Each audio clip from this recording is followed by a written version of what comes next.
昨下晡天气真无稳定，花莲的山区上大雨，引发着土石流。火车北回线花莲河仁到中德这段铁轨路，互灌入来的土石流砍过，铁路来断路。几啊百个旅客吊伫火车顶暗蒙蒙，无电无冷气超过1点钟。代替即卖是拼力咧清土石，讲24号会当恢复双线双向正常行驶。 内山做大水，代替列车驾驶室第一时间画面有翕到，这大水土石流甚至淹过铁轨路，画面看起来真恐怖。昨过道落大雨，落雨毛甲算袂清的大石头冲过铁轨路，甚至跌入面顶。代替北回线花莲河仁到中德段，因为大雨甲土石流，火车未通。我们被卡在隧道里面，整台车完全没有电力。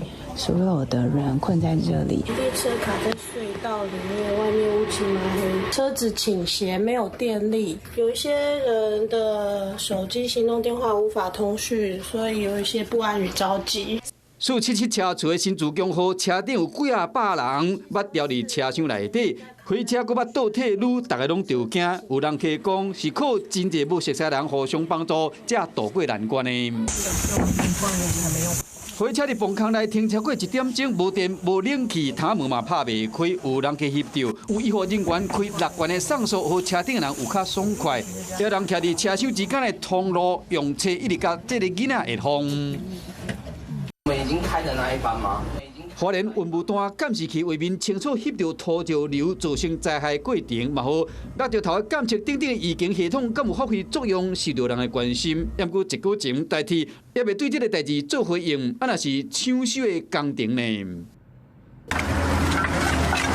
抢修人员甲时间的比赛，清除铁轨路顶这土石啊，今日伫崩坑内受影响路段差不多有200公尺，电力基座拢歹去啊。意思讲呢，电线断去，就要等到这土石啊清运了，打算伫明仔载暗时8点后，才有可能铺这个电车线进一步抢修电力。